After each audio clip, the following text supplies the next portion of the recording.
Hello, you're watching ScreenStalker. I am Fakidor Laurie Blake, and I am joined by Chopper Pete Quinnell, and we're going to be discussing what we think will happen during E3 2019, and hopefully coming up with some pretty bold predictions.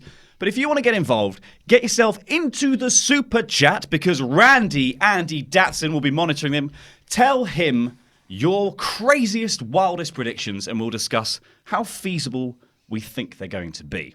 Indeed. So let's start off with some of the wild speculation with Nintendo. Indeed. Who Let's do that.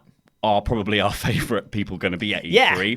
So Love it makes Nintendo. it easier to begin the discussion. Yes. I think the interesting thing about Nintendo is they've kind of already laid out what they're going to be doing for most of E3, right? They've said that all the games that they're only going to show software. Yep.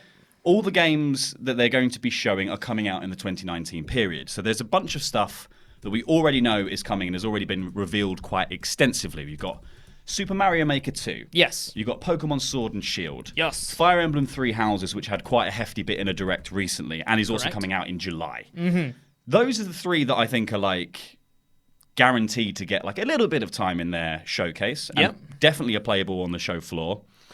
Things that are a bit more of a mystery. Animal Crossing. Yes. Luigi's Mansion 3. Yeah. And Link's Awakening. Yes. So I think they've announced that Pokemon Sword and Shield, Link's Awakening, maybe not Link's Awakening, I might be misremembering, Luigi's Mansion 3. It was Link's Awakening. It was Link's Awakening. And was it Mario Maker 2, I think? Were the 4 games that are going to be playable on the show floor at E3. So those games we're going to get some more information about regardless, even if they don't feature them as part of the Nintendo conference. Yep. Just with people playing them, we're going to be getting some more information about those games anyway. But Animal Crossing, I think, is the big one that they're probably going to focus on the most. Do you think that's going to be their tentpole game? I think that's going to be the big one. That Do you think they their always leave show with. floor area is going to be a village? Oh, Because could be. so 3 years ago they did Breath of the Wild, and they basically made a Bokoblin camp, which was really cool. I Yeah. got to go in there; it was really fun. They did Super Mario Odyssey the second year, Yeah. so That would have been 2017. 2017. 2018 they did Super Smash Bros. Mostly, Ultimate, of so it course, wasn't yeah. really like a themed area. They just had a lot of Nintendo memorabilia from all the characters. So there was like Right. Monados in cases, the Master Sword, stuff like that. Yeah. Pretty cool. Yes. But they tended now to theme their show floor space around one of the games. Yeah. So your prediction is that Animal Crossing is that game, is the big one. So you're going to see lots of houses and bells and Tom Nooks all around the floor. I just gonna be don't fun. know if that's a big enough game. I think it can be. I think I think Mario Maker's more likely to be the show floor game because you can do the blocks and make it look like a Mario level, and it's much more recognizable to a wider breadth of the gaming public. And that is true. Animal Crossing is twee AF. Yeah, but I think for Animal Crossing, it's a bigger deal for this release. Mario Maker 2, I think, it isn't like a mainline Mario game. It's not like it's not like an Odyssey or something like that. It's not a Breath of the Wild for Zelda. It's not Pokemon Sword and Shield. No. It's not a huge, mainline release. It's like a little spin-off title. Sure, it's popular, but it's a spin-off title. Animal Crossing is something that Animal Crossing fans have been asking for years, since like the 3DS version and all that stuff. So I think if they wanted to push Animal Crossing as a big deal, which I think they probably will do, because I believe it's due for release in autumn, winter this year. I want to say when it first got announced, I think they said later 2019. They just said 2019. I think they just said 2019, right. So, yeah, so I would expect kind of autumn, winter time for Animal Crossing. So I think they're probably going to be pushing that as one of their big releases in the lead up to Christmas. So I think this is a good chance to do it, to say, this is a big deal, this is a great game, you should all care about this game. Because the other things will be hyped up just by the names themselves, by the name of Mario, by the name of Pokemon or Zelda. That's already hype enough. I think if they want to set Animal Crossing alongside those bigger titles, this is a great way to do it. I think that's the interesting thing. It's almost like Nintendo's gone back a few years, because I think last year the Switch had such a sparse release calendar that it was a bit disappointing to have come out of the back of that inaugural year in which they basically positioned it so that every single month something big came out. And we've not had that at the beginning of this year either, like that kind of like there's one big hitter a month. So maybe the rest of this year could finally be like, we've got Mario Maker in June, Fire Emblem in July, whack something in August that's like Animal Crossing. Let's have Luigi's Mansion in October, Pokemon November, Link's Awakening December. Sure. And you've suddenly got this huge swathe of Nintendo games running through to the end of the year. That's I think that's kind of the obvious stuff that they must surely be talking about in the Direct. Absolutely. The less obvious stuff, and some of my bolder predictions. Here we go. Metro Prime Trilogy! Yeah, okay. Where is it? Okay, so as long as it's not Metro Prime 4, that's all right. No way it's going to be Metro Prime 4. Yeah. Because they've already done we're very sorry, we messed up.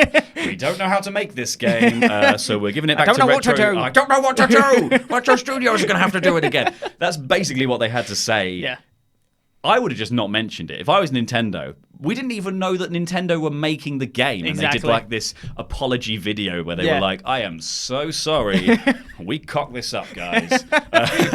We're getting I would have just said Retro just taking ages. Like 8 years down the line when Retro have had to, in 2 years, really rapidly make the whole game again because Nintendo flash announced it without any plans. Yeah. I would have just said, Retro just they've been dragging their feet. Yeah, don't know what's been happening. We should really get on that, shouldn't we? But I think the rumour that Metroid Prime Trilogy is going to be remastered in HD for the Switch has been floating around for about a year and a half now. Mm-hmm. Maybe now's the time to do it because we've had the Debbie Downer of, saying that Metroid Prime 4 is now so far off. It's being completely rebuilt, probably going to take 3 to 5 years to come out. So maybe Metro Prime Trilogy is a good way to start to get people interested in the series and hopefully lift those fans that have been hurt by the fact that this game's not coming out. And I think it's a cheap and easy way to do it because it's a simple remaster. Yeah. They've already packaged them all as a set before. I think that's a good, easy win for Nintendo because then you could do something like Samus Returns as a sort of upgraded version in 2 years' time on the build up to Metro Prime 4 coming out. Absolutely, yeah. And like you said, it would be cheap, easy way for people to leave satisfied. The Metroid fans don't feel like they're leaving empty-handed, which would be a nice way for them to just have another little tick in the box of the long list of Nintendo things that people want to see. Yeah. I think this is the time to just stick a few remakes in there. I think it's it's a packed year, but it's it's just a good time to do remakes when they don't feel like pillars of your release schedule. Because there's nothing more disappointing than just seeing a load of DX titles. Pocket DX, this one, DX, Mario Kart. And they're all fantastic games, and they should have been put on the Switch because the Wii U sucked. Yep. But I think you're better off putting them out when you've already got kind of a glut of stuff, like big things people are looking forward to. Exactly. Because people don't feel like your console's flagging. Exactly. It's that kind of double-edged sword of it.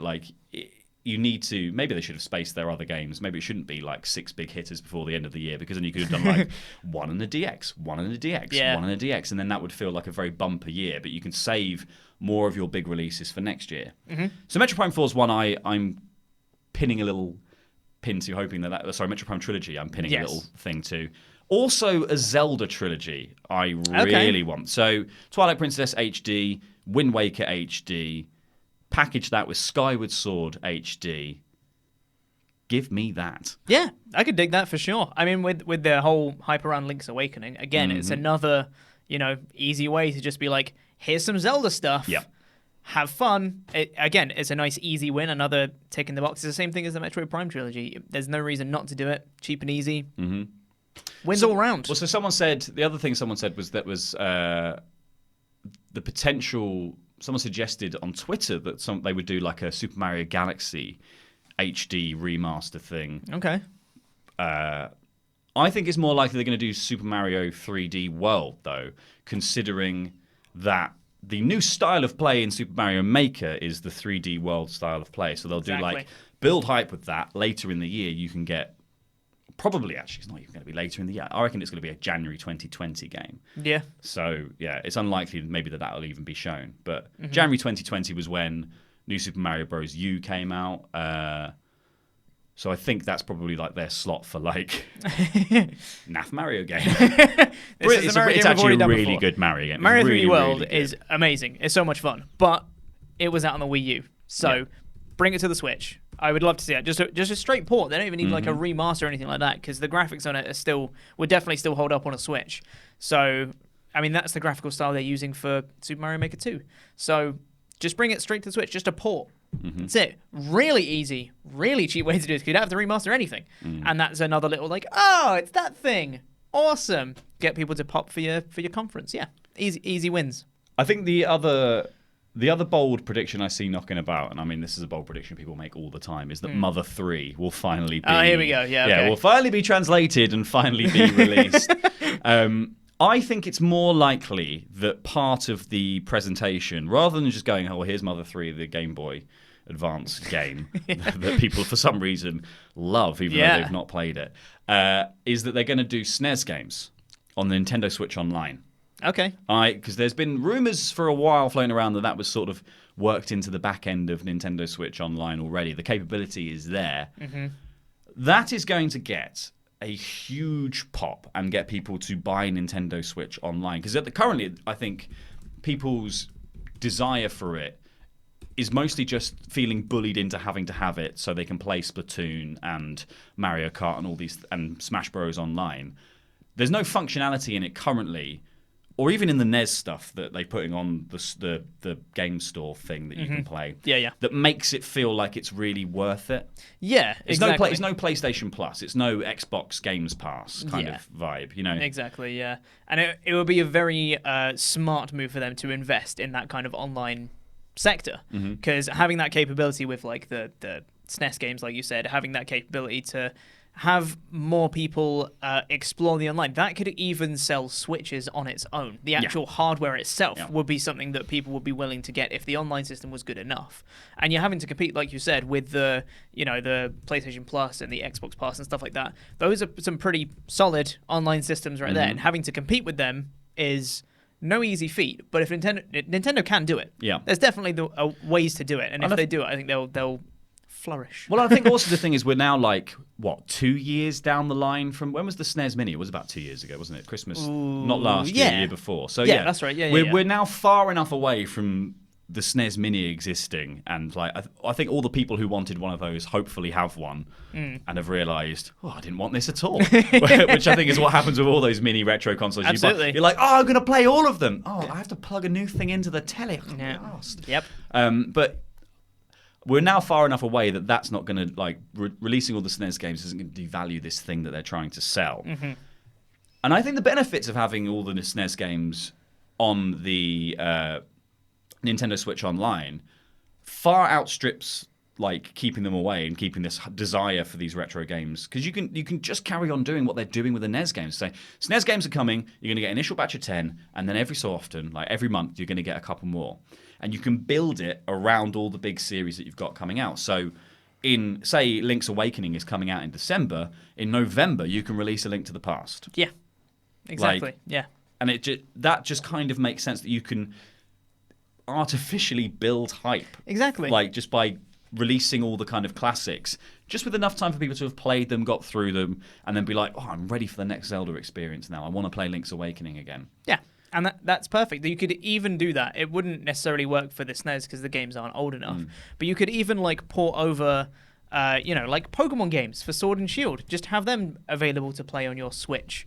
Maybe even have some online features with that. That would be mental. That'd be great. Well, they did it with 3DS, didn't they?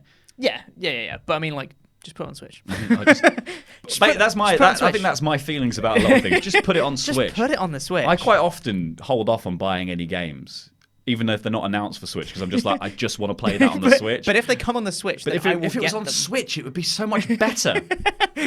But yeah, they could do that with so many other things as well. Like you said, in the build up to, like, they have so many big releases coming out, and then there's Fire Emblem games they could put on there. There's there's the Zelda games, like you mentioned. There's the other ones that I'm forgetting, the Pokemon ones I just mentioned, the Zelda games. You could even do like some of the early Animal Crossing games. You could do like a little extra featurette around. It doesn't have to be the full game or anything, because it's very similar kind of playing experience from game to game. But have like a little, this is what the old one's like. You ready for the new one? Yeah. Like that's all you need to do. Oh, you're talking about something that makes sense.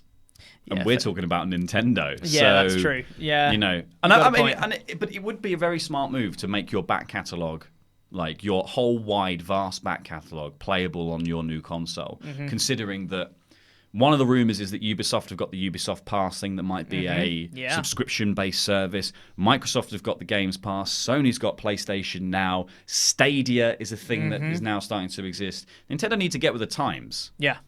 And try to keep up. And obviously the thing is, in their mind, they've made a very good business, and they have made a very good business out of being the other and doing their own thing. For sure. But at some point, people are going to want you to give them just the level of technology they expect. And I think that's the thing. It's like once we all move past cartridges or discs and into things streaming and having that sort of complete access to stuff, Nintendo is going to seem like a dinosaur in comparison to what everyone else. If everyone else is going, I'm playing Assassin's Creed on my phone and it's streaming from somewhere in like wherever Google is, like the moon. Yeah, sure. Nintendo, and you're like, are you going to the store to buy a Nintendo thing? It's like, yeah. It's like, Granddad. All right, Granddad. I think, Nintendo need to get with the times. And I think the beginning of that is advancing the Switch Online to become a much more wholesome, integrated service. Yeah. Put voice chat in it. Yeah. God damn it. Yeah. That'll be the biggest pop for me. What? You fixed your online. You can talk on online now. I think the one thing we didn't really mention that they're going to focus a lot on is Mario Maker 2. I know we mentioned it in passing, but I think a lot of their thing is going to be, buy this game. There's so many features. Look at all this new stuff. Buy it. I think that's going to be a big, big part of their conference. Not necessarily like the game floor or anything like that, but I think a huge part of their conference is going to be, look at Mario Maker 2. It's got these things.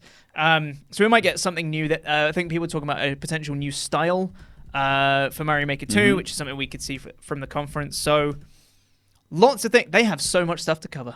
There's also the question of Smash DLC fighters. Yeah, how could I forget? The safe picks for predictions, I think, would be someone from Fire Emblem Three Houses. Of course. Another sword lad. I get confused with them all anyway. Yeah, it doesn't matter which one they are. They've all got blue hair.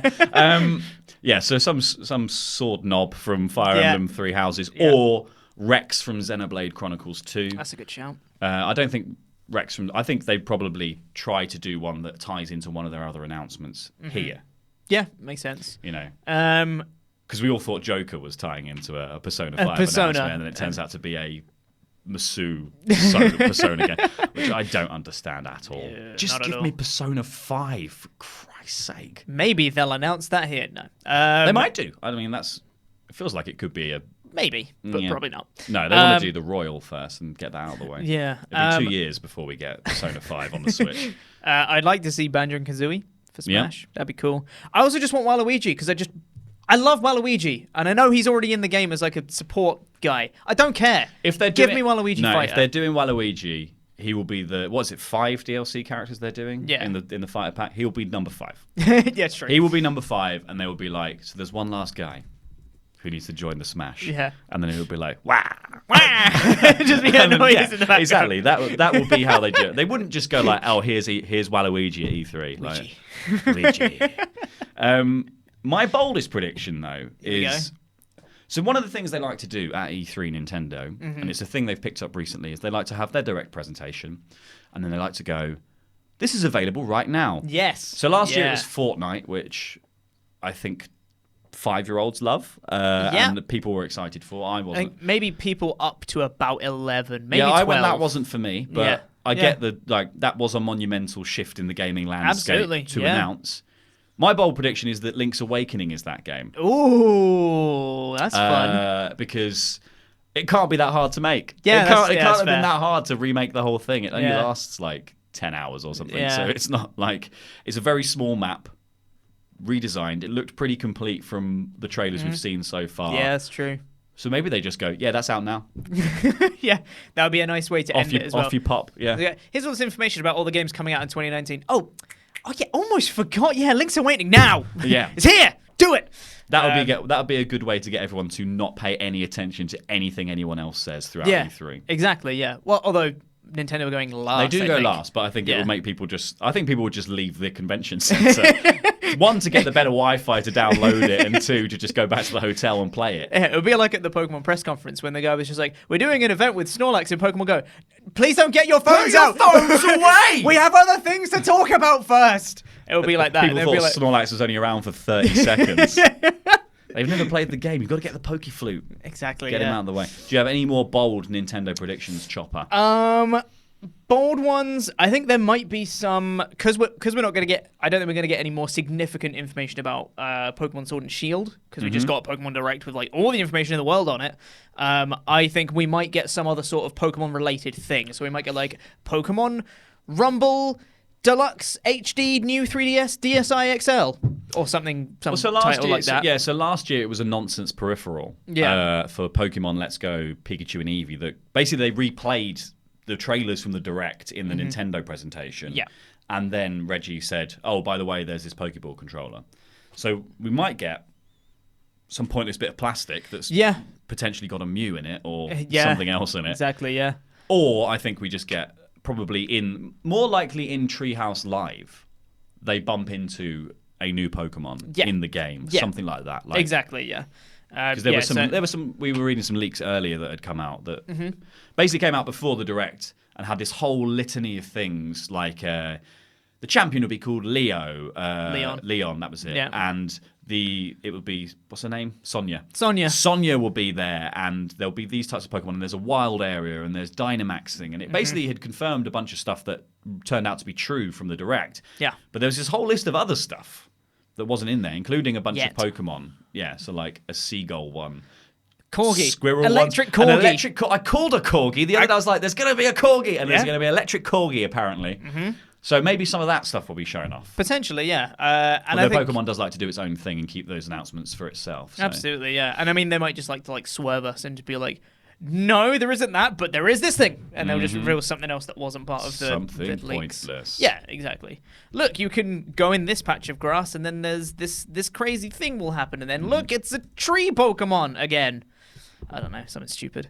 But the only other thing I can think of would be like, if they're doing some stuff on Animal Crossing, which I think they will be, I think obviously there's going to be some gameplay and screenshots and things like that. I think they might introduce some sort of dual play mechanic type thing. So you can have, like, maybe just for local, but you have two Switch controllers, two people playing Animal Crossing at the same time. And they can, work along together in a relaxing, mutually satisfying What about joint game. towns? Like, online towns for Animal Crossing? Yeah, I mean, they already sort of did Animal Crossing, like, let's go to the city. Yeah, because I think you had to get like a friend's code or something like that to then go visit someone else's town. Oh, in New Leaf, you had that thing where your houses were like all lined up in that weird area, and you could go to people's houses. Strange. But like, they could do like a full like online go to everywhere kind of thing, or they could do like a commune, like a weird nudist colony, or they could do some sort of like local. Like they did with Let's Go, where you could just have a second person playing with you. It might not affect the gameplay too much, but they're there. Or at all. Yeah. In terms of Let's Go, in terms of Let's Go, not at all, apart from in battles. You can't touch that or talk to anyone. Yeah. And Put that down. That Pokemon's there. You can't encounter it. Run through it. So I think that's something big that they might do for Animal Crossing, just as kind of like, look, here's this game that's really important, and you can do this thing with your friends. How cool is that? That might be their big kind of go home angle at the end of the conference. That'd be I think. Cool. Yeah. Randy Andy Datson. Yes. What is happening in the chat? Super chat stuff. What about like a Sonic game? No. To go with Sonic. No. Caleb Maldonado says, do you guys think there should be an N64 remaster? And if so, what top 3 games would you like it to be? Ooh, what, like an N64 mini type thing, or an actual just remaster of those games? Because I feel like a lot of them have had remasters, but they had remasters before remasters were properly a thing. Exactly. So you had like the Ocarina of Time Master Quest thing. Yep. Mario 64 got remade as the launch game for the DS. Yep. And I think those would probably be 2 of my top games. I was literally going to say those 2 as well. Yeah. And a rogue choice, Kirby and the Crystal Shards. I love Kirby and the Crystal Shards. What a game. All right. I'll just say Mario Kart 64. Pokemon Snap. Oh, that's a good one. I should have said that. I don't want a Pokemon Snap Should've said remaster. Snap. I want Pokemon Snap 2. Pokemon Snap 2 is definitely one. That's going to be the Pokemon announcement. I've You know, convinced myself that's now. it. It's Pokemon Snap 2. It's Pokemon Snap 2. It's happening, guys. Tomo says... actually, I banned him. I put him on a timeout for slating Hogs of War. You're a terrible no. person. So, Andy, you're not allowed to do that. Don't do that. Are Bruno Bonnell or Infograms going to be there? I have no idea what those are, but sure. Tomo says, what do you think, I think all of those are companies or have will folded. be the top 5 most hyped games for E3? The top 5 are most hyped, or It just people's says in general. The top most 5. hyped. Cyberpunk 2077. Absolutely. Halo Infinite. Sure. What else have we got on this list? I might say Mario Maker 2, honestly, as one of them. Yeah, very different crowd. Yeah. Star Wars, Jedi Fallen course, Order yeah, is yeah, definitely yeah. going to be shown. And if it gets announced, and this is probably only for me, Splinter Cell. Okay, here we go. Yeah. All right. I love Splinter Cell. I was going to say GTA 6, but there's no way. I don't think. No, I don't think Rockstar never announced anything at E3. No. So, not a chance at that one. Jeff J, thank you for your donation. Thank you very much. William Thank you. Adams says, wait a minute, this isn't WrestleTalk. No? Yeah. Weirdly. It's almost as if we're on a different channel or something. But it looks very similar. Does look very completely different studio though. It's actually we've just actually remade it. an exact replica. In a different country. We've flown out It's here. digital. We're based Yep. in Burkina Faso. Yeah. And lastly, for The beautiful now, city of Jeddah. we have got Laramie Eschnauer, who has promised to buy me a Nintendo Switch. Okay. Says, here's my money for Datsun merch. That's a bit of a crossover. Okay. Also, will you guys be doing a post-E3 Stalker Talk? I think is a pretty good name. We will be Talk's a good doing, name. so we're doing sort of a daily gaming type thing at the moment that we've been doing all this week. We'll be carrying that on next week and probably talking about the reveals as they happen. I quite want to live stream our reactions to the Nintendo thing as well. I'd If like people that. would like to see that, leave us a message in What the chat. time is it? It's at 5 in the UK, so That's pretty good times. yeah, and it's normally only a half hour, 40 minutes. Something I can like dig that, it. So, A lot of people just jumping in to say, please, Pokemon Stadium. Oh, Pokemon Stadium. Oh my god, how could I forget? That died a death though, didn't it? It was Pokemon It Stadium did. 1, 2, and then they did Colosseum. Yeah. Or was that maybe Pokemon Colosseum is the wrong one? What was the one there was one on the Wii? Can't remember what it was called. There was one on the Wii that was just a battler, and it was a bit, Googling live on air. Googling live on air. Pokemon Stadium. Yeah, I don't like. I'm not sure about the ones where it's just like Pokemon Battle Revolution. yeah, pointless game now though, because the point of Pokemon Battle Revolution and Pokemon Stadium 1 and 2 was to take your creatures from the Game Boy and put them onto the TV screen. Yeah. This is my Switch, and I'm plugging it into my TV. Yep. Done. It's that Finished. done now. Yeah. So. Oh well. I would like to bring back the mini games though. Oh yeah. That was for sure. probably my favourite bit of Pokemon Stadium. We actually, one of my friends has an N64 set up in their living room, and we've had several days where we'll just get drunk and play Pokemon Stadium mini games I like the one consistently. with the ferrets. Yeah, and that's fun. Singtrats, Yeah. I always had that. We did the Ratstar Run one because it's just mashing buttons and just constantly. Yeah, so I think It's fun. that like something like that would be good. But I think you could just put that into Sword and Shield, right? You could just Yeah, have a exactly, mini game yeah. area, and you could also just have something like the battle, whatever it's called. What's the place called in Pokemon Emerald? Battle Frontier. Battle Frontier. Yeah. Something like that. Then that would cover the stadium aspect of Yeah, Pokemon that's true. Stadium. Yeah, I mean Battle Frontier was amazing in Pokemon Emerald. Unless They your favorite need to bit was redo that. the rental Pokemon. Which it wasn't, and it shouldn't be anyone's. Anyway, Randall, any more? That's all Yeah, good. we've got 2 more. Daniel Brown says, wait for me. I think he might be doing another one, but I think he might thought we were about to end, but we're not. Blake Kellum says, what do you think of a remastered Pokemon Stadium, he says. But we've kind of well, gone just through covered that. already But touched yeah. on that. And Jonathan Hedman says, just wanted to say hi, guys. Smiley face. Hello. Hello, Jonathan. Hi. He's one of our patrons on WrestleTalk. He is the headmaster, Jonathan Edmund. Or the brain, as he sometimes is.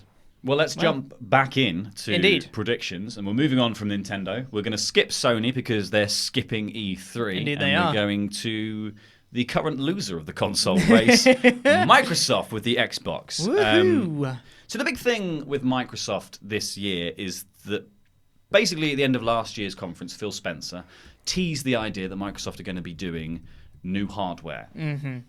In the meantime, Sony have basically told everyone what's inside the PlayStation 5. They've not shown us what it looks like. They've not shown us what the games look like, but they just went, here's some tech specs for all you tech heads out there. So I feel like this kind of puts the onus on Microsoft now, who messed up this console generation for themselves before it even started by going, you like sport TV, don't you? Yep. And forgetting about games, and then also doing the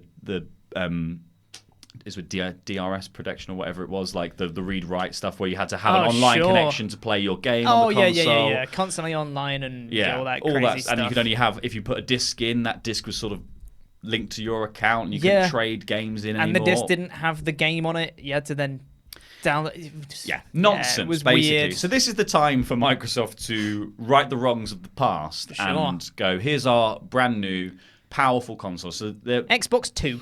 Well, there's Xbox, Xbox One Plus. So they've said that there's basically, some of the rumors are that there are two models in contention. There is a base model that is codenamed Lockhart, and there is an Xbox One X equivalent that is codenamed Anaconda. Anaconda. Yeah, my Anaconda don't want none unless you got buns, hun. I heard Xbox Scarlet was a thing with 2 T's. To make it extra fancy. Like Captain Scarlet. Or like Mrs. Scarlet from Cluedo. I was about to make that joke. How dare you? I don't know if that's linked to any of those. Or maybe Mrs. they've just Scarlet in the sofa with snacks. See, I don't know whether those ones, they've just gone, you know what, I prefer Anaconda. Let's just call it Anaconda. Screw Scarlet, it's fine. We'll just call it Anaconda. Sounds rad. I think the hardware, if you teased it last year, E3 is a good time to do it. You also know that your biggest rival's not there. Xbox are also in the unique position of, like, the reason you wouldn't announce new hardware this year if it's not coming out until next year, which is the rumor that it's coming out late 2020, is that you would then sort of torpedo all the sales of Xboxes for Christmas 2019. Yeah. However, Xbox doesn't sell that well. Yeah. So this is kind of the unique opportunity to be like, well, Sony aren't here to announce theirs. They're probably not going to do anything beyond, there's the rumor they might do some Last of Us 2 stuff somewhere in the week, but just drop a trailer from out of nowhere. Yeah. Maybe it's just like a pipe bomb sort of end of the conference. Everyone's sort of blown their load saying what they're doing. Yeah. And Sony just comes in and goes, Last of Us 2, I raise you that. I'm all in Last of Us 2. All in on Last of Us 2, please. So I think that there's definitely the potential that happens. But Microsoft's position now, get out ahead of the competition, reveal what's happening, show some gameplay. Don't just say it's got these components in, because there's nothing worse at an E3 conference, I think, than just listing microchips. Yeah, exactly, yeah. It is boring. Yeah. Well, actually, sorry, the worst thing at the E3 conferences beyond listing microchips was listing microchips and then basically doing what is a business meeting where you just say stats to your shareholders, which is what all conferences used to be before Nintendo Direct came along. Oh, yeah. Yeah. Nintendo Direct it was half shareholder meeting and half here are games for the public to look at. Yeah. So I think there's definitely potential that Microsoft will do some sort of console-based announcement. For sure. There's also xCloud. xCloud. Which is... Sounds very epic. Their rumoured sort of streaming service thingy.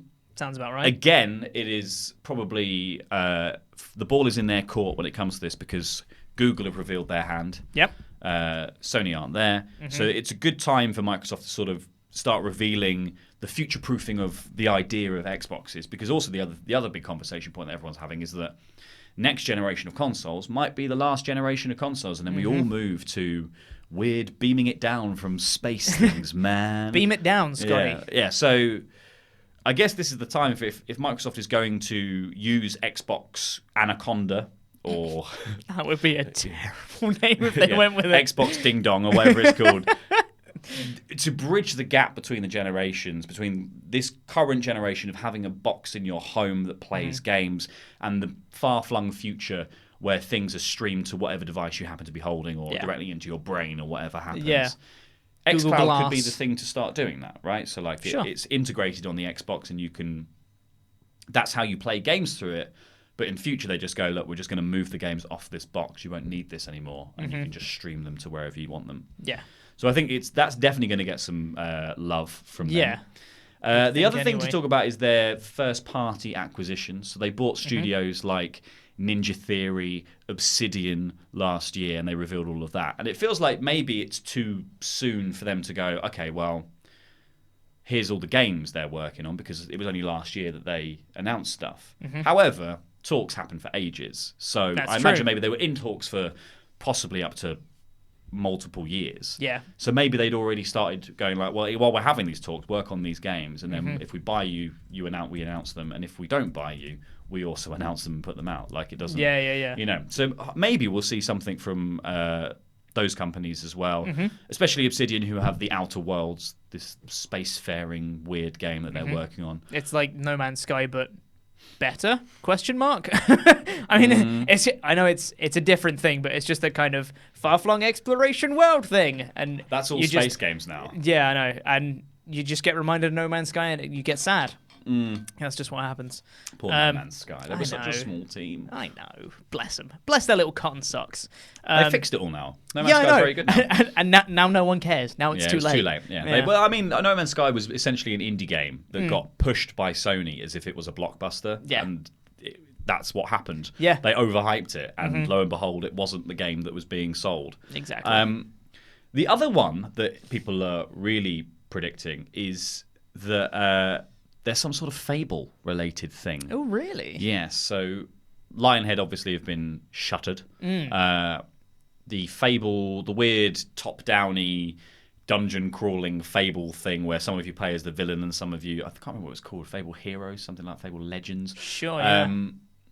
That one got shuttered completely after having been at multiple E3s. So people are saying, is there just some sort of Fable reboot where it just goes back to just being, I don't know, like an RPG Yeah. that people want to play? Crazy formula, that. I don't know how RPGs would ever work. Yeah, I like, know. It's not like Crazy. Dragon Age was really popular, Mass Effect, I don't know. There's loads of RPGs out there. Yeah.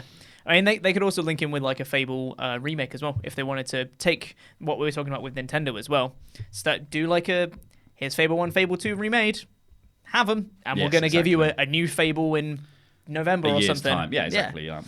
I think that's kind of the perfect thing, and I think Microsoft need to start rebuilding some of their, like, they're clearly driving to be doing first-party stuff. They've said also that there are going to be 14 first-party titles that they intend to show off at the show. Fable feels like a sort of tentpole one for Microsoft as well. And it's weird that it fell so far by the wayside, and they just were like, they did Fable 3, and then they were just like, here's that one where you ride the horse and cart that came out for Kinect. They did, I think Fable Heroes was the one where they were like little button men, and they ran around doing like side-scrolling stuff. And then, they tried to like revamp Fable into the dungeon-crawling weird one. Yeah. When everyone at Lionhead, in all the post like Lionhead's closing interviews, was just saying, we just want to make regular Fable. And then lo and Please behold, they just give closed us the studio. Fable. They closed the studio. Yeah. And all the talk is, Microsoft are going to do another Fable. Yeah. Shocking that. Maybe it's Obsidian doing it or someone like that. Like maybe that's they're kind of That'd be RPG cool. masters in their own right. Yeah. The other thing to talk about is there's Gears of War 5, which is probably just going to be there and release date, blah, blah, blah, blah, blah. It'll be more of the same. I don't think there won't be anything dramatic about that. No. Halo Infinite, though, we don't really know very much about it. Like, No. is it even a normal Halo game? The kind of bold prediction for me, I think, is that it's more sort of Destiny-ish. Yeah. I mean, with the name like Halo Infinite, it seems kind of more... I know Halo was already kind of not necessarily spacey, but like Destiny had that kind of cosmic quality to it. So I think with a name like Halo Infinite, it does kind of indicate more of that kind of open space feel to Well, it. I feel like you're more likely to have a single player mode in which you do Master Chiefy stuff, but then the online is split and you become your own Spartan, and then you sort of go through that building, like earning guns, loot shooter kind of mechanics. And Halo probably is the only, I think, considering Anthem flopped massively. Oh, it did. I think Oh, boy, Halo did it. is probably the one that could compete with Destiny, especially seen as, Destiny's made by Bungie, who used to make Halo. And so it's very much like a universe that could easily merge. Yeah, sure. Or at least take on some of the aspects of that, because Destiny very much felt like the evolution of Halo. So Halo could probably bring itself up and match. My bold prediction, though, is that Halo Infinite will come out on the Xbox One, but will also span to the next Xbox. Ooh, okay. So when that eventually comes out, it will be a cross-play game between the two.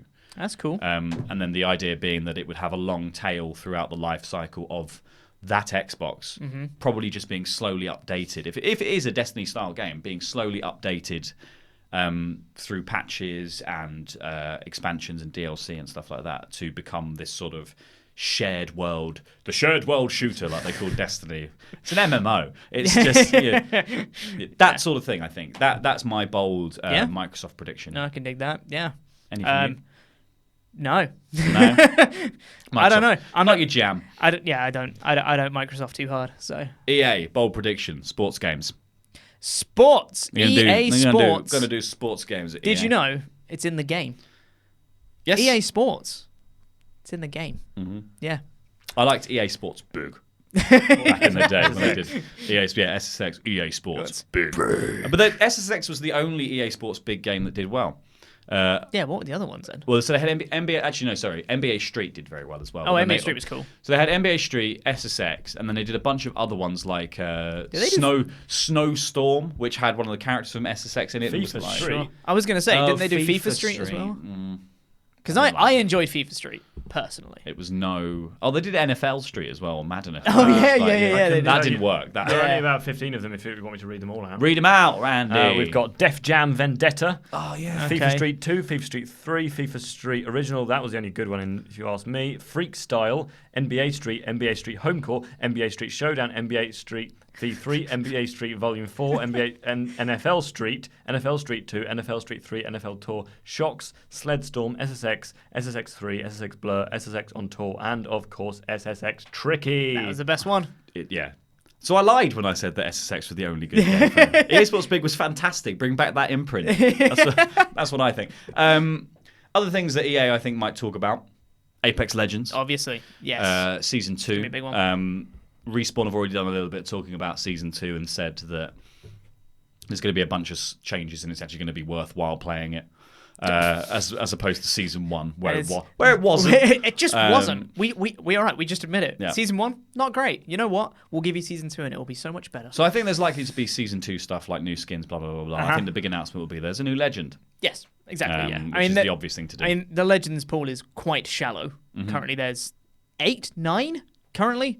You've got to have more than that. Like, if you look at something like an Overwatch, which has 30 at the minute, obviously that's grown over time. But it started with 20. Exactly, yeah. Even when it came out, it had 20. And then Apex, obviously it's a free game, so it's a bit different. But, like, you have 8 or 7, however many it was when it came out. I think the argument to be made, though, is that they make less difference in Apex. That's true. They have the actual who you are has less of an impact on the game than Overwatch is very much like if you're Reinhardt it is 30 different games happening that's at true. once. Yeah. That's very true. Yeah. Unless you just main soldier.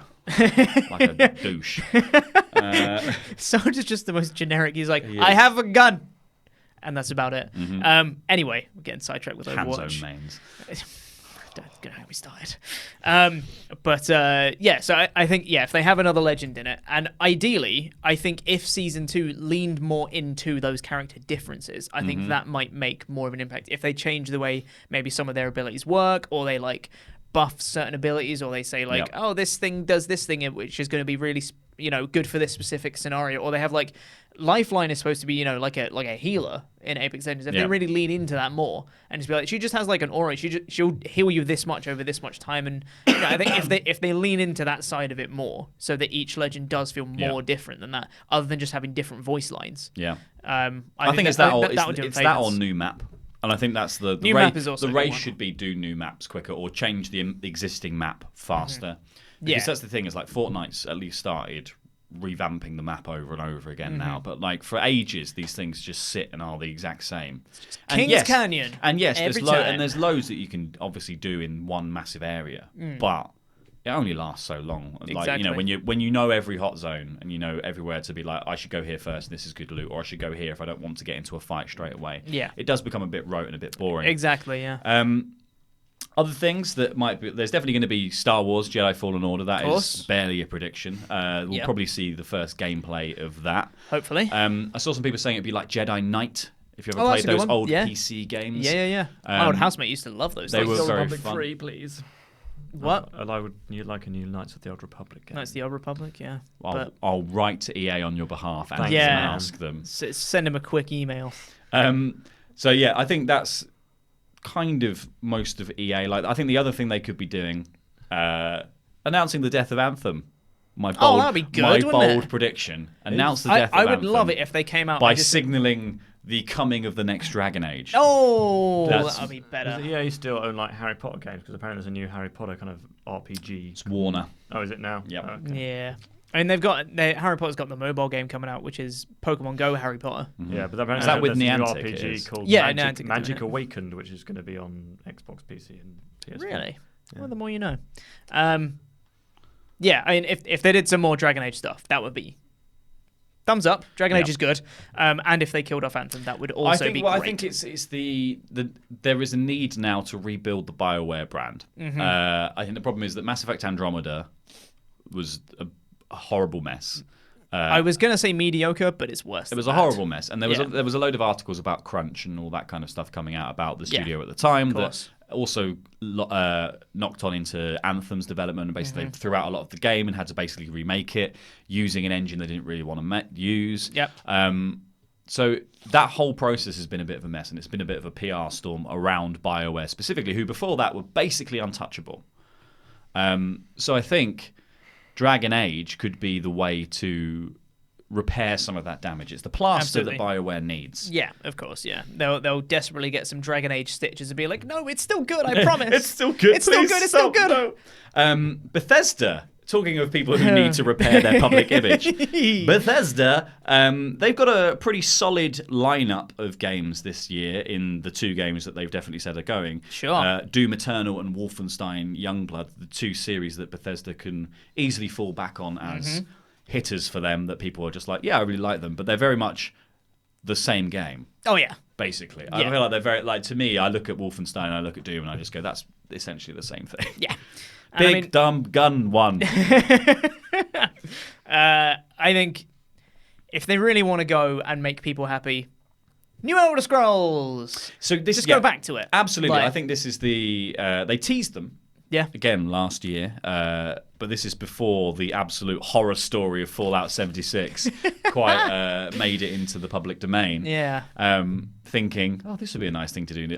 This year, I think 76 Shades of Terrible. there has to be reparations by them in some way, shape, or form. Yeah. It's either got to be through distraction, in the same way that we thought about Anthem, by going like, here's Elder Scrolls 6, it's coming out, like here's more of that, or here's Starfield that they also talked about last year. Yep. Something like that people can latch onto and be like, oh, look at these Bethesda games, because you've already got two that people are excited for. But Wolfenstein's out very soon, and Doom, I think, is out later this year. Yeah. So it's good to have something else long term for them to latch onto, so they don't keep remembering that Fallout 76 exists, or fix Fallout 76. Yeah, that's also an option. People don't realize that a lot. It's not too late. Fix it. It's fine. I promise. So either fix Fallout 76 or just give them something that makes them leave happy and be like, are Bethesda great? Yep. Look at all these things that Bethesda do. Instead of, like you said, just remembering the Fallout 76 hot mess that it was. I think if you said we're fixing this, like if you took the top 10 community complaints about Fallout 76 and you fixed them with a big patch, and but you also then just went, oh, by the way, the game is free to play for this month. Yeah. That'd be amazing. And people would probably just go away and download it and have a go at it and love it. Yeah. Because if they put in the patch first and then say, when you get this free to play month, even if it's not June, it could be like in July, so you've got a bit of time to do it. Then they're going to say, right, free to play. Yep. Free to play. Free to play is what it is. Free to play in July. And you've got all this. That's the bridge of all Red Hot Chili Peppers songs. That's what they write in the thing. Free to play now. So then you just say it's free to play for this month, and you got this brand new patch which has all this extra content in it, and all these bugs and stupid things that we did before, they're all fixed. So it's going to have a really good game now. Go enjoy it, and all the people that thought Fallout 76 was rubbish before, guess what? You now look stupid because it's not anymore.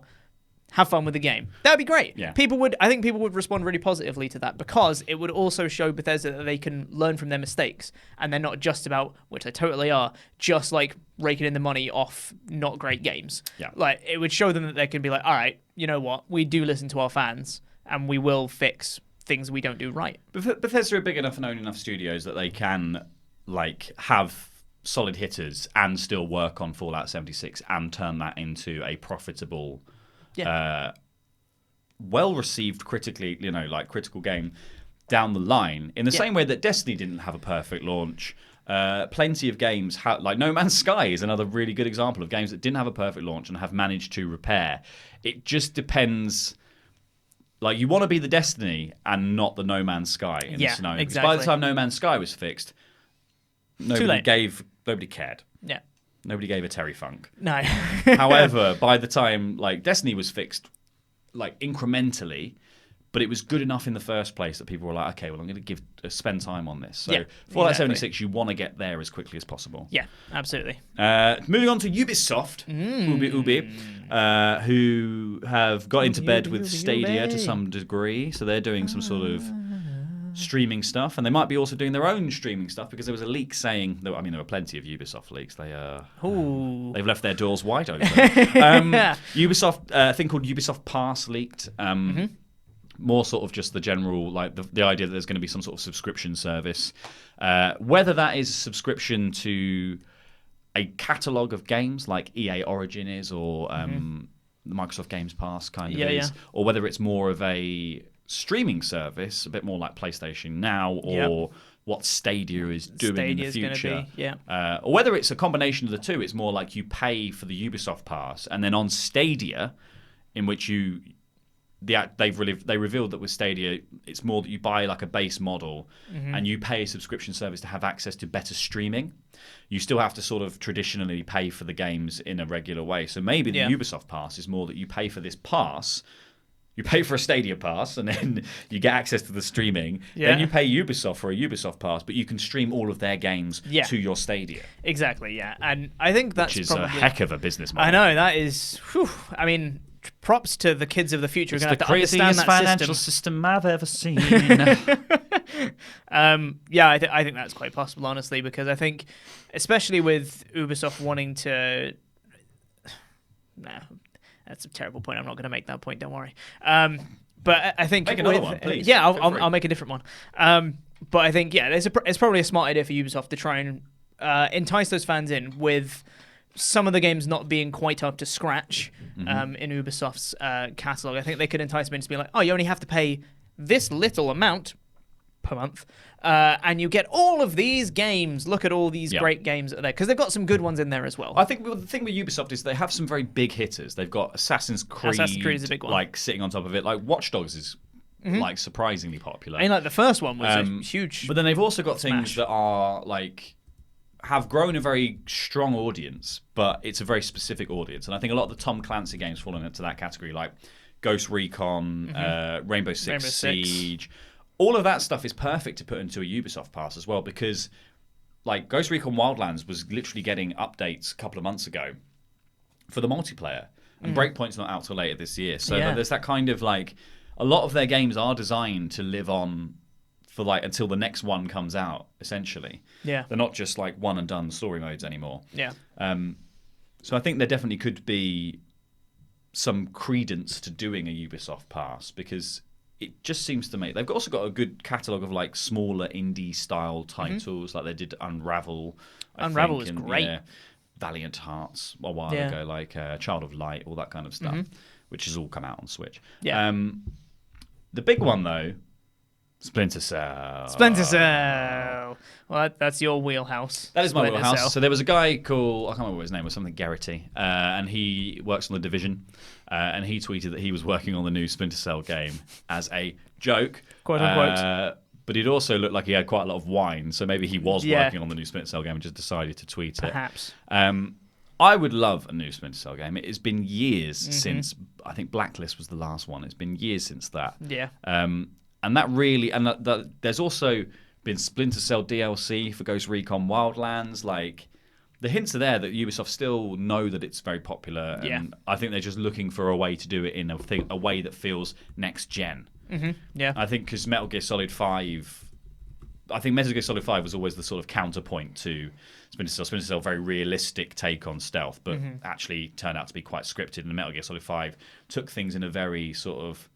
Actually, this is a lot of just AI interaction happening in quite open spaces. So they felt very different throughout the lifespan. So I would like to see the Splinter Cell game probably become some sort of overall, like, you're on an island, infiltrate the entire island kind of vibe, which I think is probably the thing that's going to happen. And therefore, then all Ubisoft games are the exact same game. Woohoo! They're all just open world games in which you climb towers and see more of the map. map. Jump off into hay.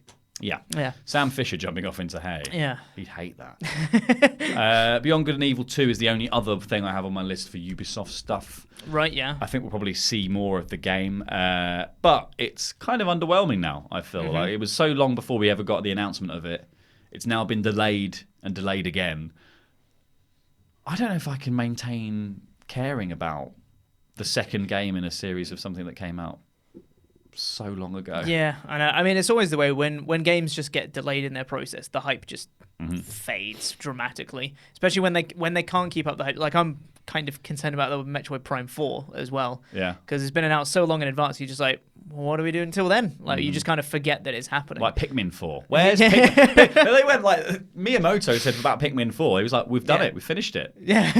Where is it then? Where is it? I think he just misspoke. I think he meant Pokemon 4. Yeah. And he just misspoke and he said Pikmin and people just got confused.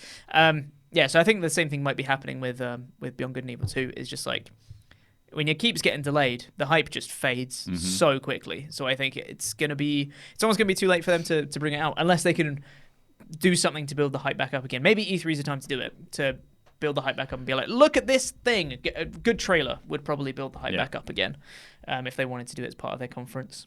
Could happen, maybe. So yeah, things that could easily happen. So it's going from things taking a long time and having no hype to things taking a long time and having freaking loads of hype. Yeah. Cyberpunk 2077. My goodness me. Release so date. much hype. My Release prediction, date? I think there'll be You a release reckon? date. Yeah. See, I think because And it could be this year. You reckon? Okay. They've shown like 45 minutes of gameplay. Yeah, they I have. just feel like it's That's true. got to be coming soon. Well, see, the thing is with Cyberpunk is it feels like a next-gen console game. Whether they have some sort of cross-platform thing, whether it comes out for PS4 and Xbox One, and then eventually is released on the next Like Grand Theft consoles Auto up. 5 was. Yeah, I know GTA 5 was. So they could do that kind of model. And it sold incredibly well on PlayStation 4 after having sold incredibly well on PlayStation 3. Yeah, exactly. So it could be a case of where they just release it towards the end of this year, probably in time for Christmas, like most other games.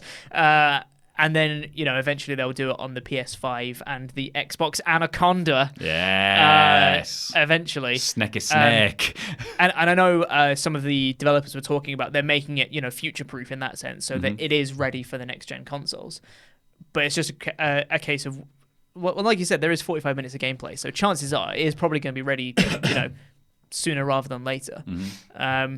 Yeah, release date's actually a really good shout now I think about it. I started out disagreeing with you at that point, and somehow during the course of me talking, I've been like, you know what? That's a really good idea.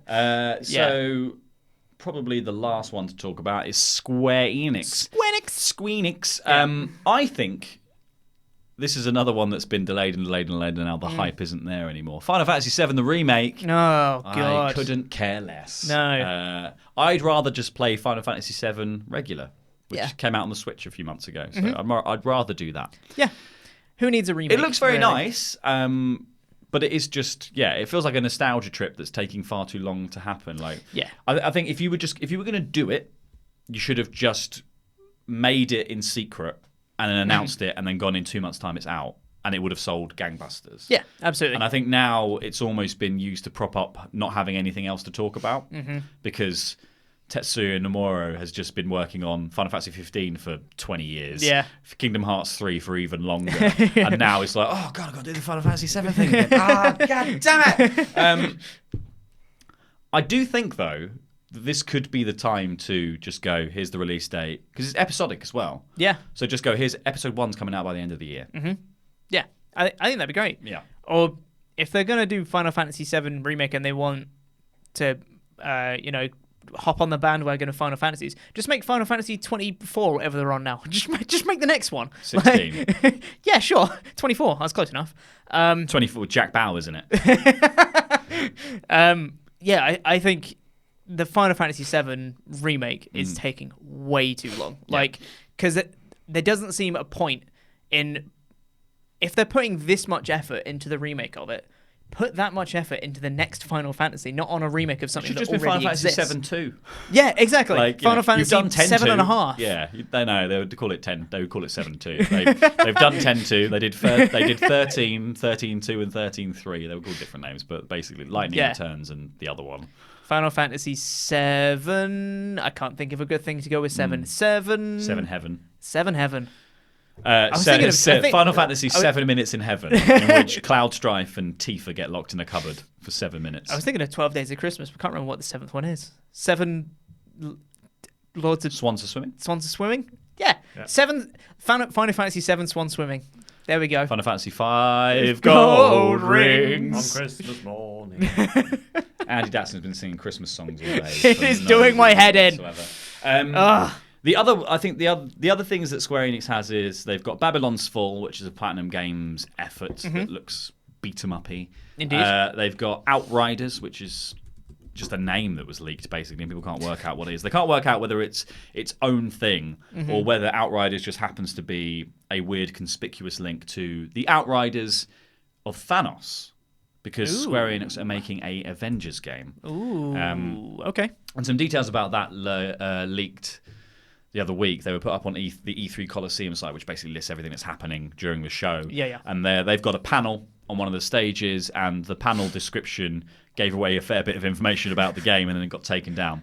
And said it's basically going to be like a multiplayer brawler-style game in which you play as different Avengers and team up and use all your attacks. Basically, it sounds like Marvel Ultimate Alliance 3, The Black Order, which is coming out on the Switch in the next couple of months. So yeah, I mean, I can still dig it. August, if I'm honest. I think, actually. So it's got Avengers on it.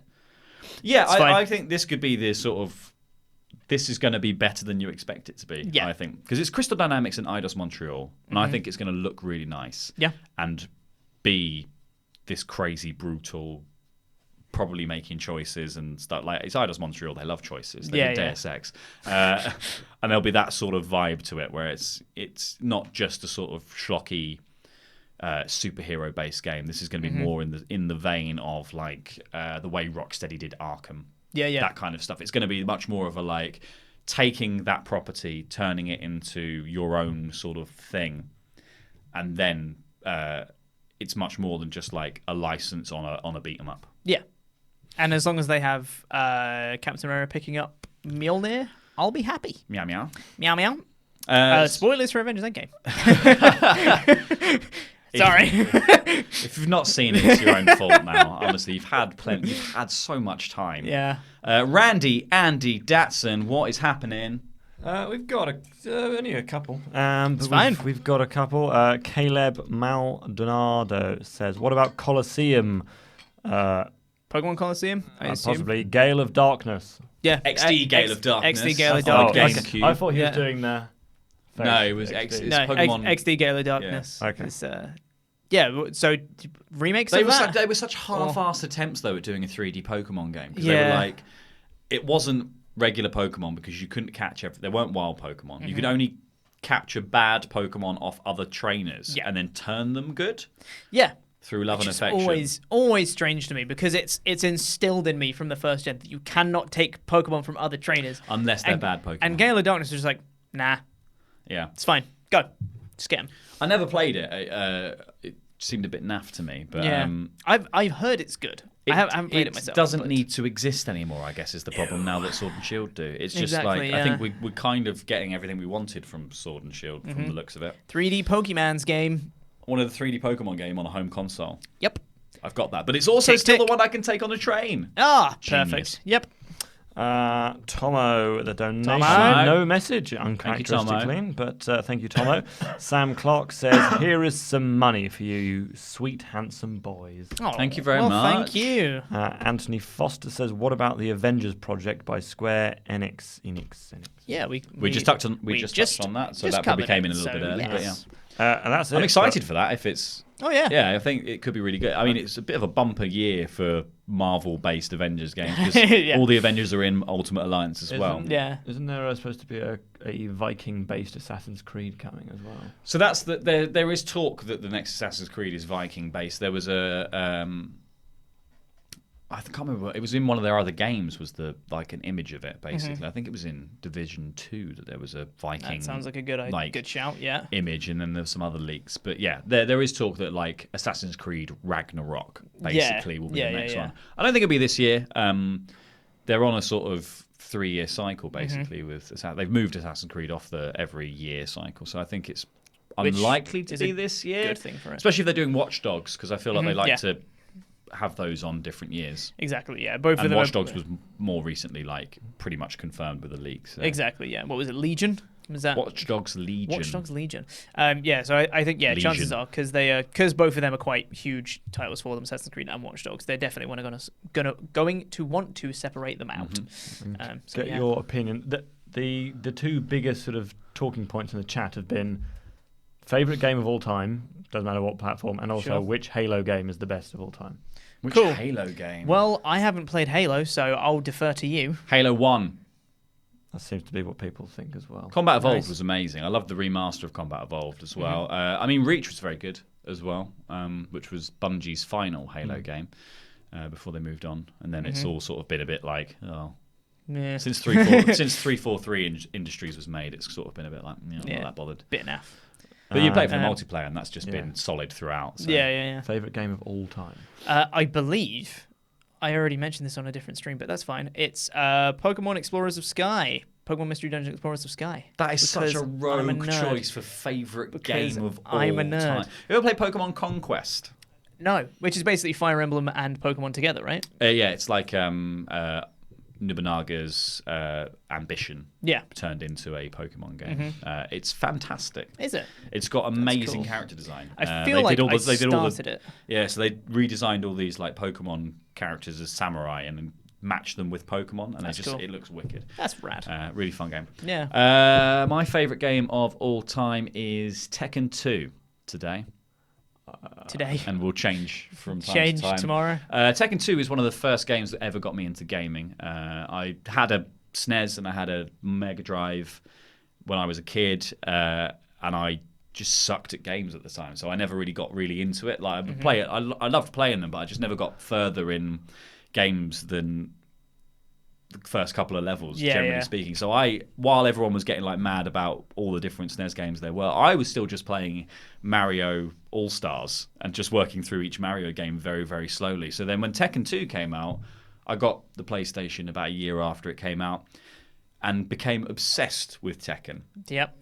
And that was what got me into gaming properly, and that's when I started buying lots and lots of games and trying all different ones and actually got good at them. Nice. And then I went back and played all the SNES games that I missed. I mean, I just like open world, so I've got an Xbox One, so I just played a lot of Fallout, a lot of Far Cry, not Fallout 76, Far Cry.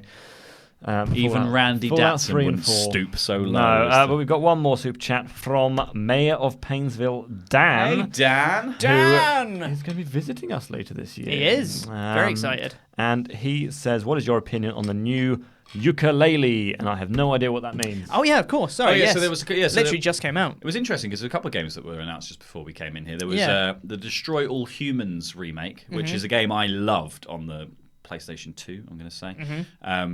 Really stupid fun. You play an alien comes down to Earth, you abduct a lot of cows, and you evaporate a lot of humans. A lot of anal probing. Very, very, and there's a lot of anal probing.